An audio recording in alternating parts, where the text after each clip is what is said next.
방금 보신 그런데 성남도시개발공사 말고도 당시 성남시 전체가 도덕적 해이가 만연했다는 증언도 있습니다.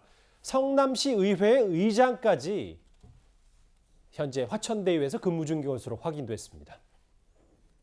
성남시의회 의장과 시의원에게도 로비 자금이 뿌려졌다는 내용도 들어있습니다.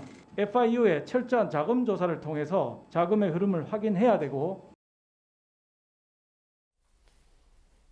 당시 전 성남시 의회의장도 현재 화천대유에 근무 중이다. 2012년 한나라당 소속으로 성남시의회 의장으로 뽑혔고 한 달 뒤에 당을 옮깁니다. 2014년 성남도시개발공사 설립 조례안의 시의회 통과를 주도하고 현재 화천대유에서 근무 중이다. 김광 교수님, 예. 어떻게 보세요? 좀 의혹이 느껴지죠.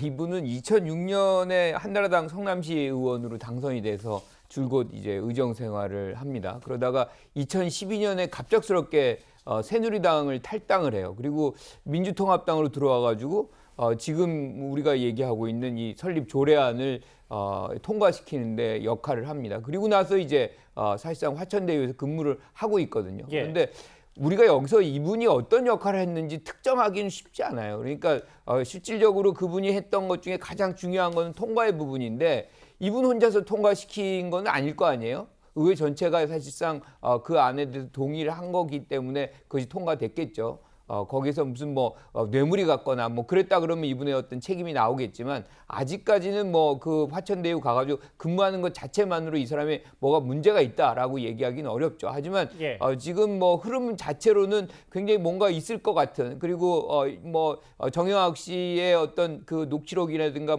자료를 보면 성남시 의회에도 로비를 했다는 얘기가 나오잖아요. 의장에게도 지금 자막에 나옵니다만 여러 자금들이 뿌려졌다. 그렇죠. 이제 그런 부분들을 확인한다 보면 사실상 이 사람의 어떤 불법이 있었는지를 확인할 수 있겠죠. 예. 저희가 새로 나온 의혹들 중심으로 하나하나 살펴보고 있는데요. 성남시 대장동을 지역구로 두고 있는 국민의힘 김은혜 의원이 대장동 주민들로부터 많은 제보를 받고 있다 이렇게 얘기하고 있습니다. 어떤 제보인지 잠시 만나볼까요? 일단 제가 개인적으로 이제 대장동 주민분들을 만나봤을 때요. 네. 현장에서 전해오는 소식들이 적지 않습니다. 그리고 지금도 밝혀진 것 외에 화천대유 일명 대박 멤버들이죠. 그분들이 보유한 드러나지 않은 숨겨진 땅이 대장동 주변에 적지 않다라는 제보도 저희가 받고 있습니다. 그래서 저희가 화면을 좀 준비했어요. 대장동 화천대유 아파트를 소유한 거 아니냐. 정진상 전 경기도 정책실장, 지금 이재명 캠프의 부실장입니다. 익히 잘 알려진 대로 제 왼손이 가리키고 있는 박영수 전 특검의 딸, 그리고 이재명 지사 전 비서관 장모 씨까지 화천대유 아파트를 갖고 있다. 그 해명 그대로예요. 위법을 저지른 게 아니니까 정상적으로 분양했으니까 문제될 게 없다고 하는데 김은혜 의원 얘기를 좀 종합했을 때 뭔가 글쎄 그 대장동 멤버들이 적지 않은 부동산들을 또 갖고 있다라는 제보들도 좀 있는 것 같거든요. 그런 얘기를 김은혜 의원이 했죠. 그렇게 많이 들은 내용의 제보가 들어온다라고 하는데 구체적으로 이제 특정해서 얘기하지는 않았습니다. 지금 나온 저의 화천대유 아파트 소유했다라는 저 분양 대행을 박영수 전 특검의 인척이라고 알려진 그 회사가 했었죠. 그 화천대유 대주주 김만배 씨가 100억을 보내줬다는 그 회사에서 저 아파트의 분양 대행을 했습니다. 그런데 현재 나오는 것은 어쨌든 저 3명이 그 아파트를 갖고 있다라는 부분만 나왔지 그 과정에서 어떤 위법 행위나 특별한 의혹이 강하게 제기된 이런 부분은 없거든요. 그냥 갖고 있다라는 것이고 지금 나온 그 장모 씨 같은 경우도 어쨌든 미분양 물량을 무순위 청약 당첨해서 7억 600만 원의 분양을 받아서 지난 7월부터 거기에 살고 있다. 그래서 정상적으로 어떤 과정을 거쳐서 분양을 받은 것이다. 이렇게 얘기를 해명을 하고 있고 그런 부분을 뒤집을 만한 어떤 새로운 의혹 같은 게 현재 나온 바는 없습니다. 그렇기 때문에 그냥 그 아파트에 분양받아서 어떻게 저 3명이 현재 살고 있다더라. 그 이상을 현재로서는 얘기하기는 좀 어려울 것 같습니다. 그러니까 김은혜 의원이 이런 분들이 사실상 이런 아파트를 보유하고 있다는 것이 뭔가 이렇게 얘기를 함으로 해가지고 불법성이 없음에도 불구하고 사실 이런 얘기를 하는 거는 근데 이제 일단 김은혜 의원은 이 인물들을 특정하지는 않았습니다. 그러니까 어찌됐건 예. 지금 이분들이 갖고 있는 거거든요. 정진상 전 실장 같은 경우도 사실은 그게 처음에 청약이 안 됐어요. 떨어지고 그게 송전탑 있는 부분을 사가지고 무슨 일로 이제 당첨이 된 겁니다. 그리고 지금 장모 비서관 같은 경우도 마찬가지예요. 이게 처음엔 다 탈락을 했던 사람이고 이것이 추후에 이제 운 좋게 이제 당첨이 되는, 그러니까 무계약이라든가 계약 취소 여부분에 대해서 이제 구매를 하는 입장이었고, 지금 박영수 전 특검의 딸은 다릅니다. 화천대유가 보유한 이 아파트를 사실상 이 분양가에 구매를 해요. 매입을 해요. 이게 시가가 아니라. 예. 그러니까 이 부분은 특혜성이 분명히 있는 겁니다. 하지만 지금 정진상 실장이라든가 장모 비서관은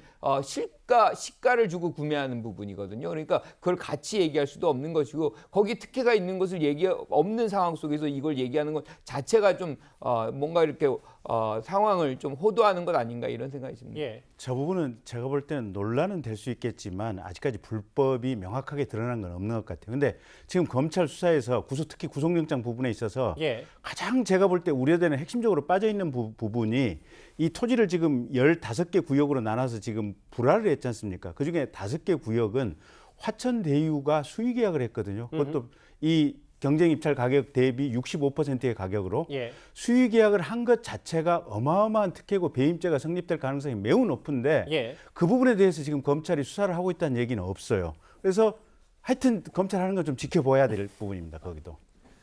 이도원 의원님. 네네. 저희가 글쎄요, 이 부분만 마무리하고 이 대장동 특혜욕을 정리할까 하는데, 왜냐하면 오늘 여러 언론들이 보도한 그 내용, 최근에 유동규 전 본부장이 뭐 잠적 중이다라는 얘기가 나왔다가 갑자기 한 매체를 통해서 인터뷰한 내용이 공개가 되거든요. 근데 그 인터뷰한 기자가 알고 봤더니 친 이재명 성향의 인터넷 매체 M사 그 전 대표의 아들이었고, 유 전 본부장이 세운 것으로 알려진 유월 논딜스와 동업관계 아니냐, 이 커넥션이 있는 거 아니냐라는 꽤 새로운 시각의 보도가 나왔습니다. 뭐 좀 복잡해 보이는데 제가 쉽게 한번 설명을 해보겠습니다. 그 유원홀딩스라는 회사는 화천대유에서 온 자금이 일부 들어가서 만들어진 회사입니다. 유동규 전 본부장이 만든 회사예요. 이 회사가 서울 여의도에 있는 그 어떤 회사하고 동업을 합니다. 그건 비료 사업이에요. 근데 이 비료 회사를 하는 업체가 또 하나의 업체를 소유하고 있는데, 이게 그 M이라는 그 인터넷 매체입니다. 예전에 뭐 지상파 방송사에서 원래 운영하다가 이쪽으로 넘어왔습니다. 근데 그 매체에서 이재명 지사에 대해서 굉장히 우호적인 기사를 많이 쓴다, 이렇게 알려져 있고, 지금 현재는 그 전 대표, 지금 주필하는 분은 경기도에서 뭐 영상자문위원회 위원회도 하고 이재명 지사에 대한 지지도 선언했던 분입니다. 조금 전에 김앵커가 얘기했던 유동규 씨를 인터뷰했다는 그 기자는 지금 얘기한 주필의 또 아드님이에요. 예. 그러니까 여러 가지로 얽혀 있는데, 이 문제를 어제 그 중앙일보가 일면 톱 기사로 썼어요. 왜 이렇게 중요하게 달았을까요? 뭘 이제 지적하고 싶은 거냐면은, 유동규 씨가 그 유원홀딩스라는 이제 회사를 세워서 예. 그게 뭐 700억이든 실제로 얼마든 많은 돈을 뭐 기획을 했을 텐데, 혹시라도 그 돈이 친 이재명 매체든 친 이재명 단체든 이런 그 이재명 지사의 선거 운동을 할 수 있는 이런 쪽으로 혹시 흘러간 거 아닌가. 그렇게 되면 이 지사도 어떤 그 뇌물이라든지 이런 혐의에서 자유롭지 않을 수 있는 거 아니냐, 이런 문제를 제기하고 싶었던 것 같습니다. 예. 이재명 지사와 관련된 여러 내용, 대정동 특혜역 관련해서 저희가 하나하나 새로 밝혀진 내용까지 집중적으로 살펴봤습니다. 이 얘기는 크게 여기서 정리하겠습니다. 다음 주제 이제 분위기를 좀 바꿔서요, 야당 얘기도 좀 본격적으로 해보겠습니다.